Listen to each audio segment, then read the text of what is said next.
നമസ്കാരം. പുതിയൊരു വീഡിയോയിലേക്ക് എല്ലാവർക്കും സ്വാഗതം. വരും ദിവസങ്ങളിലെ അറിയിപ്പുകൾക്കായി ഈ ചാനൽ സബ്സ്ക്രൈബ് ചെയ്യുക. ഈ ഇൻഫർമേഷൻ കൂടുതൽ ആളുകളിലേക്ക് എത്തിച്ചേരാൻ വീഡിയോ ലൈക്ക് ചെയ്യുക. തിരഞ്ഞെടുപ്പിന് 3 ആഴ്ച മാത്രം ശേഷിക്കെ 2 മാസത്തെ ക്ഷേമ പെൻഷൻ കൂടി നൽകാൻ സർക്കാർ.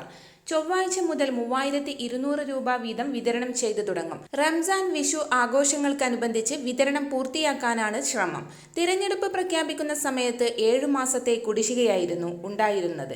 ആഘോഷ നാളുകളിൽ കൈകളിലെത്തുന്നത് 3200 രൂപ. ക്ഷേമ പെൻഷൻ വിതരണം നാളെ മുതൽ ആരംഭിക്കും.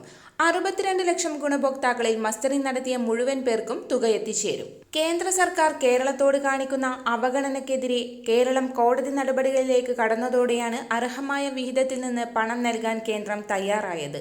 ഇതോടെയാണ് പെൻഷൻ വിതരണമടക്കമുള്ള നടപടികൾ സുഗമമായത്. പെൻഷൻ മുടങ്ങിയത് പ്രതിപക്ഷം രാഷ്ട്രീയ വിഷയമാക്കിയിരുന്നു. സംസ്ഥാനത്തിന്റെ പല ഭാഗങ്ങളിലും പ്രതിഷേധവും ഉണ്ടായിരുന്നു. 62 ലക്ഷത്തിലധികം പേർക്കാണ് 1600 രൂപ വീതം ഒരു മാസം നൽകേണ്ടത്. അർഹരായ എല്ലാവരുടെയും കൈകളിലേക്ക് ആഘോഷ നാളുകളിൽ പണം എത്തുന്നത് ലോക്സഭാ തിരഞ്ഞെടുപ്പ് ഘട്ടത്തിൽ ഇടതുമുന്നണിക്കും ആഹ്ലാദം പകരുന്നതാണ്. കൂടുതൽ വാർത്തകൾക്കായി ഈ ചാനൽ സബ്സ്ക്രൈബ് ചെയ്യുക.